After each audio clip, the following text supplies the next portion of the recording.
Au cœur de l'Alabama, là où le paysage se pare de forêts verdoyantes et de teintes dorées au crépuscule, vit la famille Murray. Cette famille jouissait d'un prestige et d'un respect considérables dans la région, étant l'une des plus connues et des plus influentes de la localité. Le patriarche, Arthur Murray, était un homme d'une présence imposante aux yeux de tous, propriétaire d'une entreprise qui se distinguait dans l'industrie alimentaire, un véritable pionnier qui a transformé le paysage local grâce à son esprit d'entreprise. L'entreprise qu'il a fondée a non seulement apporté la prospérité au labyrinthe, mais a également stimulé la croissance du commerce local, ce qui lui a valu une réputation imposante. Son épouse, Susanna Murray, était une femme à la beauté intemporelle et au sourire chaleureux. Ensemble, ils forment la colonne vertébrale de leur famille, qui comprend les garçons Gabriel et David. Gabriel, l'aîné, possédait un indéniable esprit de leadership, tandis que David, bien que plus jeune de 2 ans, faisait preuve d'une intelligence et d'une curiosité qui compensaient la différence d'âge. Cependant, le déroulement de l'histoire ne concerne pas directement le maïs, mais un personnage extérieur. Éric Rivera. À l'évocation du nom d'Éric, on peut s'interroger sur son lien avec la famille Murray. Cela peut sembler un mystère à première vue, mais la vérité est que la vie d'Éric est profondément liée au labyrinthe, d'une manière qu'il n'a peut-être même pas prévue. Le lien d'Éric avec cette famille est la menace qui guide l'ensemble du récit sur le point de se dérouler. Éric, personnage clé de notre récit, est né sous les soins et le dévouement d'Amelia Rivera. Amelia, une femme aux yeux pleins de rêves et à l'âme inébranlable, aspirait comme tout le monde à un avenir meilleur. La flamme d'espoir qui brûlait dans son cœur la poussait à rêver grand et à se battre sans relâche pour atteindre ses objectifs. Son mari, Bimberto Rivera, était un chauffeur de camion humble et robuste, aux mains calleuses par le dur labeur et au cœur assez grand pour accueillir tous ses rêves et toutes ses responsabilités. Tous deux animés par un rêve commun de réussite et d'avenir prometteur, ils ont décidé de chercher fortune sur les terres des États-Unis. « Sommes-nous prêts, Amelia ?» demande Bomberto, cachant sa propre incertitude sous un manteau de confiance. Elle acquiesce, le regard fixé sur l'horizon. « Nous le sommes, Bombardo. Pour nous et pour Éric. » À son arrivée sur le sol américain, Umberto a rapidement trouvé un emploi qui mettait à profit ses compétences et son expérience. Il a obtenu un poste de chauffeur de camion dans un supermarché local, manœuvrant le camion avec la même habileté que celle dont il avait fait preuve lors de son voyage vers une nouvelle vie. Amelia, quant à elle, a trouvé sa chance chez les Murray. Elle a été engagée comme employée de maison et s'est acquittée de ses tâches avec fierté et diligence. Amelia, te sens-tu à l'aise ici ? demande Susanna Murray, soucieuse de s'assurer qu'Amelia se sente bien accueillie dans leur maison. Avec un sourire chaleureux, Amelia répond, « Je me sens plus qu'à l'aise, Madame Murray. Je me sens chez moi. » À partir de ce moment, les vies des deux familles, les Rivera et les Maz, ont commencé à s'entrecroiser de manière surprenante et imprévisible, formant la tapisserie complexe de notre histoire. Amelia était l'incarnation même du dévouement et du professionnalisme. Ses efforts étaient évidents dans chaque tâche qu'elle accomplissait, un engagement qui captivait le cœur de la famille Murray. Grâce à son dévouement, Amelia a réussi à gagner l'admiration et le respect de tous les membres de la famille. Amelia, disait souvent Susanna Murray, ton dévouement est une véritable source d'inspiration. Nous avons beaucoup de chance de t'avoir parmi nous. Cependant, la vie a une façon particulière de transformer le bonheur en incertitude. Un jour, Amelia a découvert qu'elle était enceinte. Une nouvelle vie grandissait en elle, changeant sa réalité et son avenir. Déterminée à consacrer son temps et son attention au bébé, Amelia a choisi d'abandonner son travail au sein de la famille Murray. Umberto et elle avaient économisé une somme considérable, suffisante pour lui permettre de prendre un congé de maternité de 6 mois. Sommes-nous prêts pour ce nouveau voyage, Umberto ? Amelia demande à son mari, les yeux remplis d'impatience et d'une pointe de crainte. Nous serons ensemble, Amelia. Tout ira bien, lui assure Umberto. Cependant, Susanna Murray a essayé de convaincre Amelia de rester, insistant sur le fait que la famille ne serait pas la même sans sa présence. Amelia, tu n'as pas besoin de partir. Ta famille est notre famille, insiste Susanna, qui la supplie du regard de revenir sur sa décision. Pourtant, Amelia est déterminée. Elle est prête à passer à l'étape suivante. Mais c'est alors que la tragédie frappe. Un accident inattendu a coûté la vie à Umberto, laissant Amelia seule face à l'avenir et aux soins du bébé. Elle n'a pas d'autre choix que de retourner chez les Murray, non seulement en tant qu'employée, mais aussi en tant que femme qui doit trouver un moyen de subvenir aux besoins de la vie qui grandit en elle. La situation financière d'Amelia est devenue tendue sans le salaire d'Umberto. Conscient de la situation difficile dans laquelle elle se trouvait, le labyrinthe lui a offert non seulement son emploi, mais aussi une petite chambre dans la maison pour qu'elle et le bébé puissent y vivre. Une nouvelle phase de la vie commence pour Amelia, marquée par la tragédie, mais aussi par la générosité et la solidarité qu'elle a trouvée dans la famille Murray. Au fil du temps, Amelia a mis au monde le petit Eric, un bébé rayonnant de santé et de vitalité. Eric était un rayon de soleil au milieu de l'adversité. Un symbole de force et de résilience qui illuminait le foyer Murray. La naissance d'Eric a eu lieu presque en même temps que celle de David, le plus jeune fils du labyrinthe. De cette coïncidence est née une amitié unique entre les deux garçons. Eric grandit aux côtés des enfants Murray, ses rires enfantins se mêlant à ceux de Gabriel et de David, résonnant dans les couloirs de la vaste maison. Ils jouent ensemble, explorent les vastes terrains de la propriété et grandissent dans un environnement où le statut social et les différences de classe n'interfèrent pas avec leur innocente camaraderie. Mais alors qu'Eric n'avait que 5 ans, l'ombre d'une tragédie est revenue planer sur sa vie. On a diagnostiqué une grave maladie pulmonaire chez Amelia. Sa santé s'est rapidement détériorée, en l'espace de quelques mois, elle a quitté ce monde. Eric, autrefois entouré d'amour et de rire, se retrouve complètement seul, orphelin dans une maison qui n'est pas vraiment la sienne. Face à la perte d'Amelia, la perspective la plus probable pour Eric serait l'orphelinat. Cependant, Yvandé, le majordome de la maison et parrain d'Eric, a décidé de prendre la responsabilité de s'occuper du garçon. Je ne peux pas permettre que le jeune Eric soit envoyé à l'orphelinat. Susanna, c'est mon filleul et j'ai la responsabilité de m'occuper de lui, déclare Yvandé avec une détermination sérieuse dans la voix.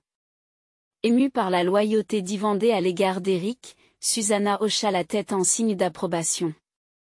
Yvandé, tu es un membre précieux de cette famille, tout comme Eric. Il peut continuer à vivre ici avec vous.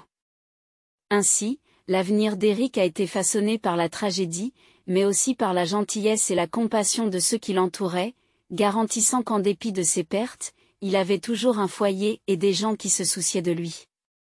Les années ont passé comme les pages d'un livre, l'une après l'autre, Eric, Gabriel et David grandissant côte à côte. Cependant, même au sein de ce cercle d'enfance partagé, la disparité socio-économique entre eux était frappante, presque tangible. Gabriel et David étaient toujours parés de nouveaux vêtements, chaque saison apportant une nouvelle garde-robe remplie de tissus de haute qualité et des dernières créations de la mode. À l'inverse, Eric portait les vêtements des frères Murray, chaque chemise et chaque pantalon qui n'était plus à leur taille lui étant transmis. L'éducation ne fait pas exception à cette règle tacite d'inégalité. Alors que Gabriel et David fréquentent les meilleures écoles, celles aux façades imposantes et aux vastes terrains de sport, Eric est cantonné à l'école communale où les moyens sont limités et la qualité de l'enseignement médiocre. Cette réalité austère et injuste n'a pourtant pas fait d'Eric un jeune homme amer ou mélancolique. Il était comme un tournesol, toujours à la recherche de la lumière dans l'obscurité, cultivant la gratitude pour la vie et trouvant la joie dans les choses les plus simples. Sa passion première était la musique. Pour Eric, la musique était une évasion, un refuge. Elle était comme un pinceau pour un peintre, un outil pour exprimer ses émotions les plus profondes et transcender sa réalité. C'était son langage secret, sa thérapie silencieuse. Et dans chaque note jouée ou chantée, il trouvait un but, une joie, une vie qui lui était vraiment propre. Outre la musique, une autre passion animait le cœur d'Éric. Le jardin. Un lien inexplicable avec la terre et ses enfants verts, une harmonie qui le faisait se sentir vivant et épanoui. À tel point qu'au fil du temps, il a pris la responsabilité de s'occuper du vaste jardin qui entourait le manoir Murray. Ses doigts habiles et sa patience infinie redonnaient vie aux plantes, réveillant les fleurs luxuriantes et les buissons touffus qui ornaient le terrain. Cependant, la réalité de cet arrangement est plus complexe et plus obscure qu'il n'y paraît à première vue. Bien que les Murray apprécient le travail d'Éric, ils ne l'ont jamais vraiment rémunéré de manière adéquate pour ses efforts. Il a toujours été considéré comme un membre de la famille. Une déclaration réconfortante en apparence, mais qui n'était en fait qu'un moyen commode d'éviter la responsabilité de payer un salaire équitable. Éric recevait parfois de petits gestes d'appréciation, des gages occasionnels pour ses efforts. Mais sa position était incertaine, il naviguait dans les limbes entre le statut de membre de la famille et celui d'employé. Cette dualité servait les intérêts des Murray, leur permettant de conserver un jardinier compétent pour une fraction du coût normal. Il s'agissait d'une exploitation habilement déguisée sous le masque de la générosité familiale, une astuce qui ne faisait que renforcer la division sociale qui existait au sein même du foyer. Le parcours d'Éric dans sa quête d'éducation a été un défi permanent. Le chemin sinueux d'un jeune homme dont les responsabilités domestiques entraient souvent en conflit avec ses ambitions académiques. L'université était un rêve lointain, une idée abstraite écrasée sous le poids des innombrables exigences du foyer Murray. Éric, nous avons besoin que tu nettoies à fond le patio cet après-midi. Susanna Murray le disait régulièrement sans tenir compte des heures d'études du jeune homme. Le dévouement inlassable d'Éric à ses études, malgré les difficultés, n'a été possible que grâce à l'intervention constante du majordome de la maison, Evandé, qui est aussi son parrain. Parrain. Madame Murray. Éric a un examen demain. Il doit étudier. Aujourd'hui. Je vais m'occuper du patio. Evandé interviendrait avec détermination en utilisant le peu de pouvoir qu'il avait pour protéger l'avenir académique du jeune homme grâce à un équilibre précaire de travail acharné dans la défense permanente d'Evandé. Éric parvint à terminer ses études de base. Pendant ce temps, la réalité de Gabriel et David Lézère de Murray était radicalement différente. Leur journée était remplie de cours dans des universités prestigieuses situées dans des villes dynamiques et pleines d'opportunités. La distance physique et sociale entre Éric et les frères Murray n'a jamais été aussi évidente qu'en ces jours. L'arrivée des vacances a ramené au manoir des Murray les enfants absents, Gabriel et David. La maison se remplit de vie, de rire et d'histoires d'université. Cependant, pour Éric, ce retour marquait un changement tangible et troublant dans la dynamique qui existait entre eux. Auparavant, Éric partageait un lien de camaraderie avec les frères Murray, sans reconnaissance apparente des différences sociales qui les séparaient.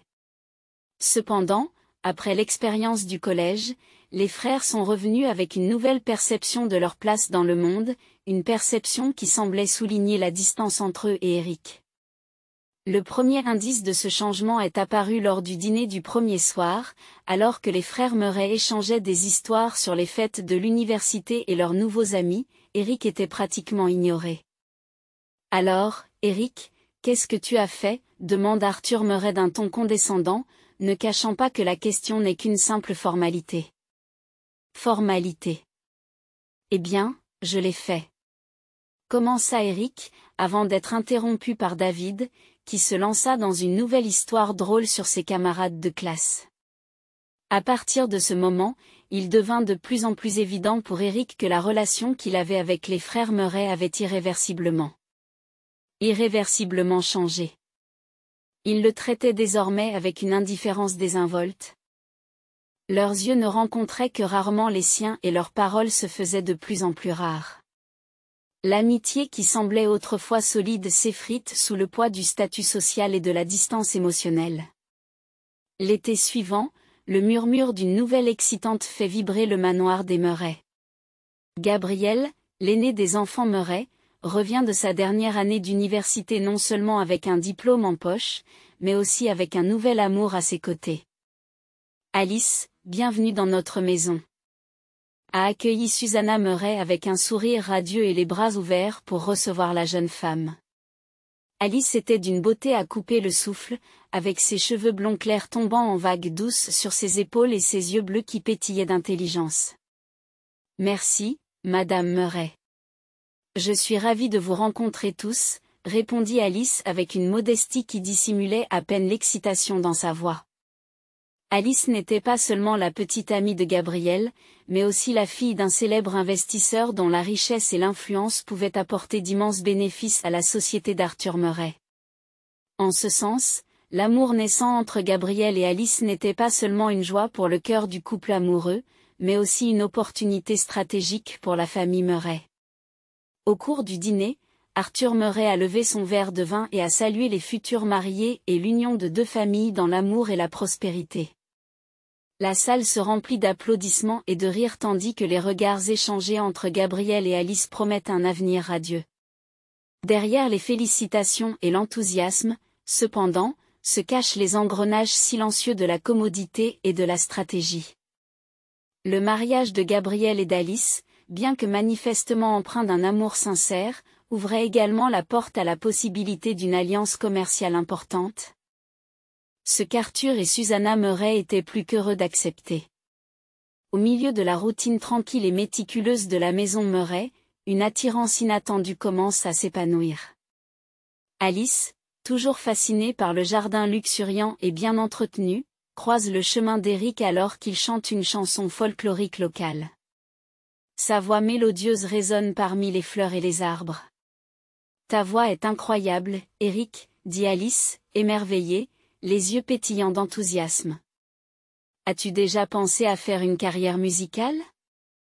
Eric, avec son sourire captivant, rit et secoue la tête. « Non, ce n'est pas pour moi. » Alice. « Ceci, » fit-il en montrant le jardin qu'il aimait tant, « est ma scène. » Intriguée et empathique, Alice a partagé sa propre histoire d'amour pour la musique, révélant que même si elle rêvait de chanter professionnellement, sa famille attendait d'elle qu'elle reprenne l'entreprise familiale et ses aspirations musicales n'étaient rien de plus qu'un rêve lointain. Ce partage de rêves et de désirs, ainsi que leur passion commune pour la musique, ont forgé un lien profond entre elles.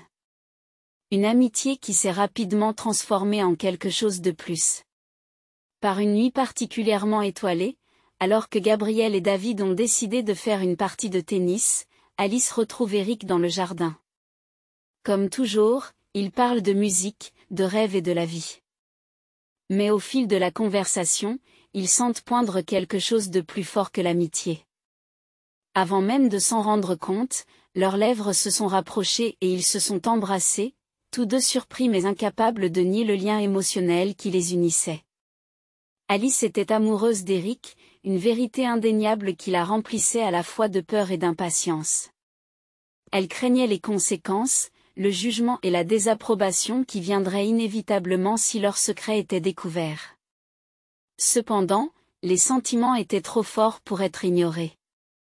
Ainsi, dans l'ombre des nuits écarlates, dans les coins secrets du jardin, Alice et Eric continuèrent à se rencontrer, nourrissant leur amour interdit, caché d'un monde qui n'était pas prêt à le comprendre. Un jour, la tranquillité qui régnait dans la maison des Murray a été brisée par une découverte inattendue. Susanna, la matriarche, qui contemplait le jardin luxuriant à travers les grandes fenêtres de son luxueux salon, aperçut Alice et Eric en train de s'embrasser. Elle a senti le monde tourner autour d'elle, le choc se lisant sur son visage. Sans perdre de temps, elle décroche son téléphone et compose rapidement le numéro du père d'Alice, l'informant de ce dont elle a été témoin. « Je pense qu'il serait préférable qu'Alice rentre immédiatement à la maison, dit-elle d'un ton sans appel. Très vite, Alice est renvoyée dans sa ville natale et Susanna révèle la vérité choquante à son mari et à ses enfants. Le renvoi d'Eric est proposé, mais tout le monde est conscient du lien entre Eric et Evandé, le majordome loyal et efficace que la famille Murray tient en haute estime. Le licenciement d'Eric pourrait signifier le départ d'Evandé, un risque qu'il n'était pas prêt à prendre. De plus, le départ d'Eric nécessiterait l'embauche d'un jardinier professionnel, ce que la famille évitait depuis longtemps. Eric, même s'il n'était pas correctement rémunéré, avait toujours été responsable de l'entretien du jardin. Son départ entraînerait un surcoût non désiré pour la famille. Susanna, en femme avisée et pragmatique qu'elle était, décida donc de prendre une décision qui causerait bien plus de tort à Eric qu'un simple licenciement. Le jour fatidique, l'atmosphère dans le somptueux salon des Murray est teintée d'une tension palpable.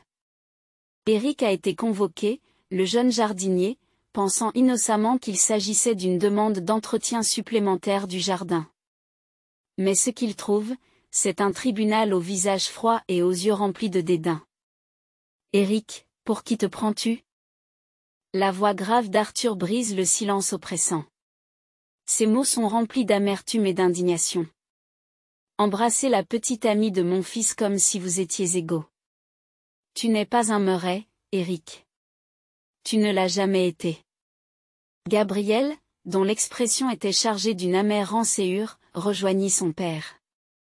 Alice ne faisait que s'amuser avec toi, Eric. Rien de plus. Ne t'imagine pas qu'elle puisse s'intéresser à quelqu'un comme toi. Susanna, la matriarche, regarda Eric avec des yeux durs, sans la moindre trace de sympathie. La seule raison pour laquelle tu es encore ici, Eric, commença-t-elle d'un ton glacial, c'est à cause du souvenir d'Amelia. Cette femme connaissait sa place. C'était une domestique exemplaire qui n'a jamais osé se considérer comme faisant partie de la famille. Après un moment de silence angoissant, Susanna prononce la dernière phrase. À partir d'aujourd'hui, Eric, tu te cantonneras au jardin et à la cuisine. Je ne veux pas te voir dans les parties communes de cette maison. Tu n'es plus un enfant et tu n'es pas l'un des nôtres. La dernière phrase de Susanna résonna dans la pièce, le poids de ces mots s'écrasant sur Eric comme un rocher. Le visage d'Eric n'est plus qu'un masque de douleur et de désespoir. Après les paroles amères des matriarches, Evandé, son parrain et unique source de réconfort, le conseilla avec la fermeté qui le caractérisait. Eric, oublie-les. Ne t'approche pas des patrons.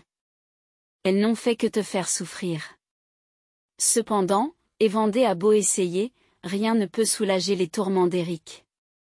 Accablé par un sentiment de désespoir et d'amertume, Eric décida qu'il avait besoin de s'évader. Il prit sa veste et partit, errant sans but dans les rues jusqu'à ce qu'il se retrouve devant un bar local, un établissement banal à la périphérie de la luxueuse communauté fermée où il vivait. Avec un soupir, Eric entra, bien décidé à noyer son chagrin. Alors que les gorgées de boissons fortes semblaient endormir sa douleur, la musique jouée en direct dans le bar attira son attention. Le chanteur à la voix rauque et à la joie contagieuse divertissait la foule. Après une dernière chanson, ils ont laissé le micro ouvert à tous ceux qui avaient le courage de se produire. Encouragé par l'alcool et le souvenir de l'humiliation qu'il a subie, Eric se sent pris d'une envie incontrôlable. Il se lève, prend le micro et choisit une chanson qui lui rappelle des temps plus simples, une chanson que sa mère Amélia lui chantait quand il était petit. Dès que la première note quitte ses lèvres, un calme paisible s'empare du bar. La voix d'Eric était comme le doux murmure d'un ruisseau, et chaque mot qu'il chantait semblait toucher l'âme des personnes présentes. Lorsque la dernière note s'évanouit dans l'air, un silence stupéfiant s'empare de la salle. Puis, comme s'il se réveillait d'une transe, le public s'est mis à applaudir à tout rompre. À ce moment-là, au milieu des ténèbres qui l'entouraient, Eric a trouvé une lueur d'espoir. Peu après sa prestation, une silhouette imposante s'est approchée d'Eric avec un sourire chaleureux. Il lui tend la main. « C'est un plaisir de vous rencontrer. Je m'appelle Martin Montgomery. Avec une poignée de main ferme, Martin se présente comme un producteur de musique, impressionné par la voix unique et émouvante d'Eric. « Vous avez le talent d'un grand chanteur, je vous le garantis, dit-il. Ses yeux sont remplis de sincérité et de conviction. Eric, encore un peu étourdi par les louanges de l'enthousiasme de Martin, se méfie. Qui est cet homme? Peut-on lui faire confiance? Il décide néanmoins d'écouter ce que Martin a à dire. Prenons rendez-vous, discutons en plus longuement, proposa le producteur. Une lueur d'espoir brille dans ses yeux. Après cette rencontre, la vie d'Eric a changé. De façon spectaculaire. Il a commencé à être appelé à se produire dans divers bars de la région. Sa voix capturant les cœurs et alimentant les rêves. Martin s'avère être un allié inestimable, stimulant sa carrière et croyant en son talent. En raison du nouvel arrangement avec le labyrinthe, Eric se cantonne à ses tâches et se retire dans ses quartiers. Ils n'ont pas remarqué les changements dans la vie du jeune jardinier. Pendant les pauses, il s'éclipsait pour aller à des réunions avec Martin et ses représentations, commençant à se créer une nouvelle vie loin des ombres du manoir des Murray. En réalité, après quelques mois, Eric s'est retrouvé dans un studio d'enregistrement professionnel, prêt à enregistrer sa première chanson en solo. Martin avait une foi inébranlable dans le talent du garçon. « Tu es fait pour ça, Eric, disait-il. Sa confiance. Contagieuse. Chante avec ton cœur, comme tu le fais toujours. Comme tu le fais toujours. » Lorsque la musique est sortie, le succès a été instantané. La mélodie entraînante et la voix unique d'Eric ont conquis le public en ligne avec des milliers de partages, de commentaires positifs et même d'invitations à se produire en public. C'était un tourbillon, un rêve devenu réalité qui a surpris même l'optimiste. Martin. Il regardait son visage se refléter sur l'écran de l'ordinateur. Le nombre de vues augmentant à chaque seconde, Eric s'est rendu compte qu'il se rapprochait de sa liberté. Il imaginait un avenir où il ne serait plus dans l'ombre du labyrinthe, où il pourrait emmener Evander loin de cette maison et prendre soin de l'homme qui avait toujours été un pilier de soutien dans sa vie. Avec chaque spectacle, chaque nouveau fan, chaque applaudissement, Eric se rapprochait de son objectif. Il commence à économiser l'argent qu'il gagne, conscient que chaque centime le rapproche de son rêve de laisser derrière lui les jours de servitude et d'entrer dans la vie qu'il a toujours désirée, une vie de musique, de liberté et d'indépendance. Par une journée particulièrement ensoleillée, le manoir des Murray est animé par l'attente d'un événement majeur, les fiançailles d'Alice et de Gabriel Eric. Disposant désormais de suffisamment de ressources pour quitter le manoir, il s'est engagé à prévenir les mets de son départ. Son départ. Bien qu'il ait passé la majeure partie de sa vie à être traité comme un simple serviteur, il éprouvait toujours un étrange sentiment de gratitude et de respect pour cet endroit, son foyer depuis tant d'années. Des années. En cette nuit fatidique, Susanna, la matriarche de la famille Murray, convoqua Eric danser. Privé. Avec un sourire glacial, elle l'informa qu'il serait chargé d'assister le personnel de pesée pendant la fête. Et ne t'avise pas, Eric, poursuivit-elle, le regard froid et dépourvu de toute trace d'empathie. Ne t'avise même pas de t'approcher d'Alice. Tu n'es qu'un simple employé ici et tu ne seras pas celui qui gâchera la soirée la plus importante de mon fils. Les mots de Suzanne frappèrent Eric comme un poignard en plein cœur. Il sentit son visage s'échauffer et ses yeux se remplir de larmes, mais il garda son sang-froid. Il ne veut pas donner à Suzanne la satisfaction de le voir désemparé. Cependant, une fois seul dans sa chambre, il se laissa aller à pleurer, le son étouffé de son chagrin se répercutant dans le vide. Mur vide. Cependant, juste avant que la fête ne commence, le téléphone portable d'Eric se mit à vibrer sans cesse. C'était Martin au bout du fil. Sa voix était pleine de excitation. Eric, tu ne vas pas le croire, il a éclaté. Je viens de te décrocher un contrat d'1 million de dollars à Miami. Nous devons partir immédiatement. Pourtant, bien que conscient du risque de perdre une opportunité aussi prometteuse, Eric prend la décision d'attendre le lendemain, quitte à mettre en péril sa carrière musicale naissante. À ce moment-là, Evander, qui observait la situation avec inquiétude, s'approcha du jeune homme. « Eric » dit-il d'un ton sérieux et lourd de sens. « Ces labyrinthes ne méritent pas ton engagement. Ils t'ont toujours méprisé. Et puis, il y a plus dans cette histoire que tu ne le penses. » Déglutissant, Evander lâcha la bombe. « Eric, tu n'es pas l'enfant biologique d'Umberto. Tu es celui d'Arthur. » La pièce sembla tourner et Eric sentit le sol se dérober sous ses pieds. Il réussit à murmurer, sa voix étant à peine plus qu'un fil.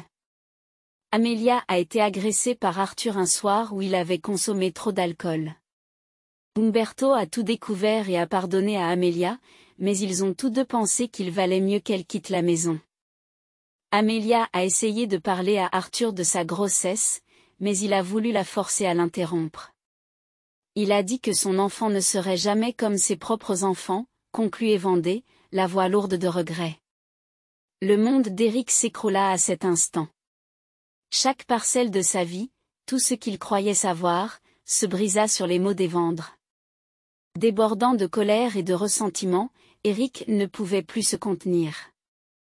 Le torse bombé, le regard résolu, il s'approcha d'Arthur et de Susanna. « Je m'en vais », déclara-t-il, la voix légèrement tremblante, sous l'intensité de sa détermination. Arthur et Susanna, interloqués, se regardent avant d'éclater d'un rire hystérique. « Eric, tu n'as nulle part où aller », s'esclaffe Susanna en essuyant une larme du coin de l'œil. « Tu n'es plus qu'un chanteur de bar. Cela ne te mènera nulle part. » À ce moment précis, un coup de klaxon retentit. Une limousine éblouissante s'arrêta devant le manoir et tous les regards se tournèrent vers le véhicule, pensant qu'il s'agissait d'un invité de marque. Cependant, à la surprise générale, c'est Martin qui sort de la limousine. Vêtu d'un costume élégant et arborant un sourire de pure satisfaction, il salua Eric.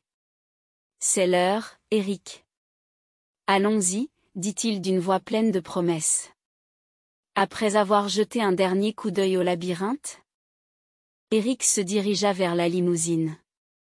L'incrédulité sur leur visage est un spectacle. Il la sauvera longtemps, mais comme il le découvrira bientôt, ce n'est que le début de son triomphe. Eric atteint des sommets inimaginables de succès. Sa musique est connue aux quatre coins du monde et l'argent commence à couler à flots.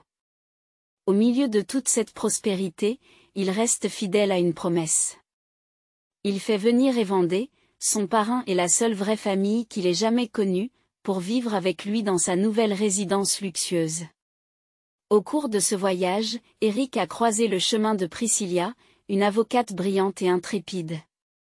Priscilla s'occupe des aspects juridiques de sa carrière, veillant toujours à ce que ses intérêts soient protégés. Lors d'une de leurs rencontres, Priscilla soulève une question qui fait réfléchir Eric. Eric, commence-t-elle en choisissant soigneusement ses mots. Tu as un dossier juridique contre le Maz. Ils t'ont fait travailler pendant des années sans salaire équitable, sans protection juridique et sans droit. Tu peux les poursuivre pour cela.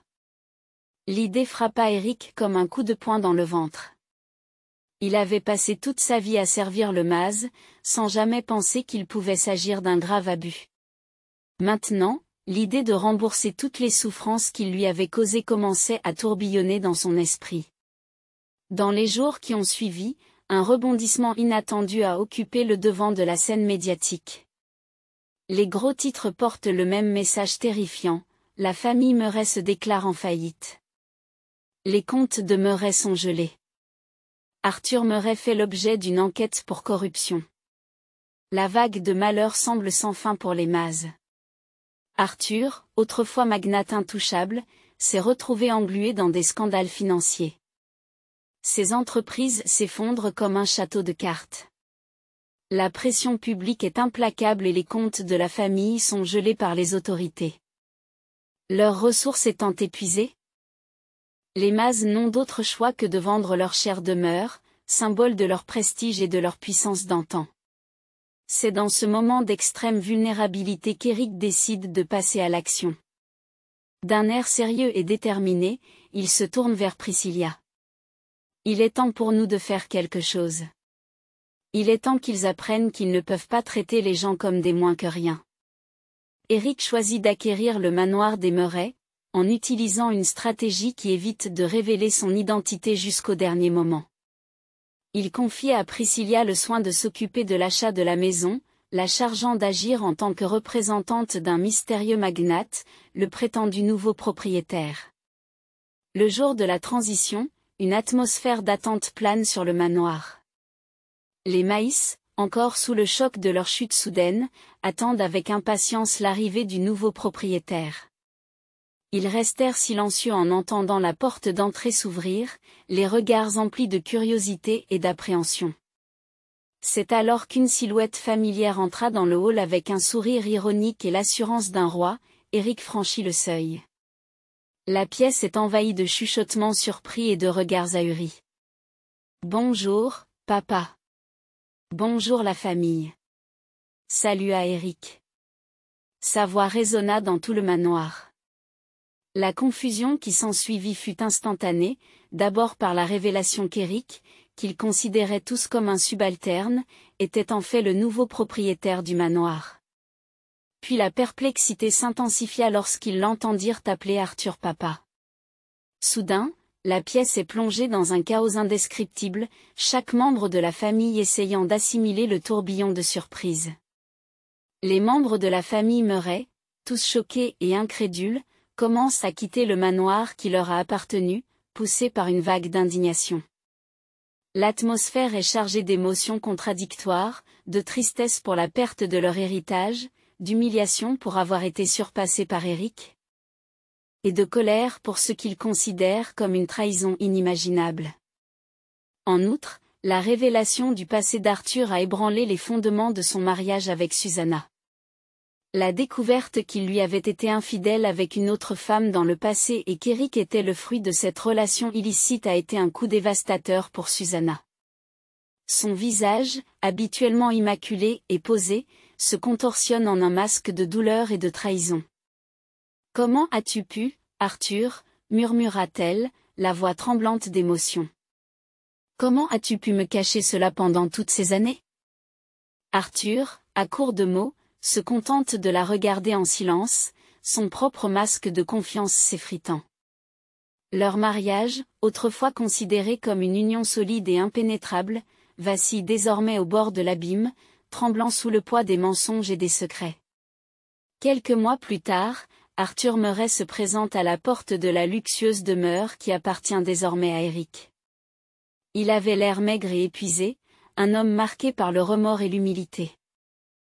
Arthur se mit à regarder dans les yeux le soleil qu'il avait tant méprisé. « Je suis désolé. Je suis désolé pour tout ce que nous t'avons fait. Nous avons été aveugles et insensibles. » Cependant, dans ses yeux, il n'y avait pas de véritable remords, mais une faim dévorante. D'accord. Il aspirait à une paix semblable à celle d'Éric. Mais Éric, dont l'intelligence et la perspicacité s'étaient accrues en même temps que son succès, voyait clairement la vérité. « Arthur. »« Éric. » dit Éric en prononçant le nom de l'homme comme s'il s'agissait d'un étranger, et non pas comme s'il s'agissait de son père biologique. « Père. Il semble que vous ayez des ennuis. Et, chose amusante, il se trouve que j'ai besoin de quelques employés. » Arthur tremble, mais il n'a aucun moyen de répliquer. « Alors, que penses-tu de cette proposition » poursuit Éric, une lueur moqueuse dans les yeux. « Toi, Susanna. Gabriel et David pouvaient travailler. Pour moi. Et contrairement à vous tous, je paierai les salaires et à temps. » L'humiliation qui se lit sur le visage d'Arthur n'a pas de prix. Mais la tournure des événements, qui est en quelque sorte une justice poétique, est quelque chose qu'Éric attendait depuis longtemps. Ils allaient recevoir des salaires justes et des conditions de travail correctes. Conditions de travail. Ils étaient dévastés, mais n'ayant pas le choix, ils ont accepté. C'est ainsi que leur vie a pris une tournure totalement inattendue. Mais Éric avait enfin trouvé la justice qu'il méritait tant. Mérité. Plusieurs semaines passèrent avant qu'Alice ne réapparaisse comme un fantôme du passé. Ses yeux bleus rencontrèrent ceux d'Éric et il y avait dans sa voix une touche de vulnérabilité qu'il n'avait jamais entendue auparavant. Éric Alice murmura, en lui tendant la main, « Je t'aime toujours. Je t'aime encore. Je le regrette. » L'aveu resta en suspens entre eux, mais Éric se retira, ses yeux s'assombrissant. Détermination. « Je t'aime, Alice, » répondit-il, la voix tendue par l'amertume des souvenirs. Le véritable amour n'est pas un jouet que l'on peut jeter quand on en a assez. Tu as eu ta chance et tu l'as jetée. Tu as eu ta chance et tu l'as jetée. Il savait qu'il méritait quelqu'un qu'il aimait inconditionnellement, quelqu'un qui ne se souciait pas de son statut social ou financier, mais plutôt de la personne qu'il était. Cette personne, c'était Priscilla, la femme qu'il avait soutenue depuis le début, qui s'était battue pour lui et qui, de confidente et d'amie, était devenue quelque chose de plus, quelque chose de vrai. « J'ai trouvé quelqu'un qui m'aime vraiment, Alice, » dit Éric, un léger sourire se dessinant sur ses lèvres en pensant à Priscilla et ce quelqu'un n'est pas toi. C'était un rejet amer mais nécessaire, qui a clos un chapitre douloureux de sa vie et lui a permis de s'ouvrir à un avenir d'amour véritable et de réciprocité. La ville. C'est ainsi qu'Éric, qui avait commencé sa vie comme employé de la famille Murray, finit par devenir leur patron, surpassant toutes les épreuves que la vie lui réservait. L'ironie de la chose, c'est qu'en fait, il était un Murray de sang, mais jamais un Murray de cœur. Cœur. En fin de compte, il a réussi à réaliser ses rêves, à découvrir la vérité sur ses origines et à obtenir justice. La vie d'Éric est une histoire de résilience, de dépassement et de quête constante de justice, qui nous enseigne que peu importe d'où l'on vient, on peut toujours choisir où l'on va. En fin de compte, Éric a transformé l'ancien manoir Murray en un foyer de soutien pour les jeunes défavorisés, leur donnant les opportunités qu'il n'a jamais eues en aidant la prochaine génération à s'élever et à trouver sa propre voie. Tout comme lui, Éric Rivera est devenu une légende dans sa propre vie, un exemple de persévérance et un symbole que la justice finit toujours par prévaloir. Qu'avez-vous pensé de l'histoire d'Éric? Partagez vos opinions dans les commentaires. Si vous n'êtes pas encore abonné à la chaîne, ne perdez pas de temps. Abonnez-vous et laissez vos commentaires. À bientôt pour d'autres histoires de vie fascinantes et inspirantes comme celle-ci.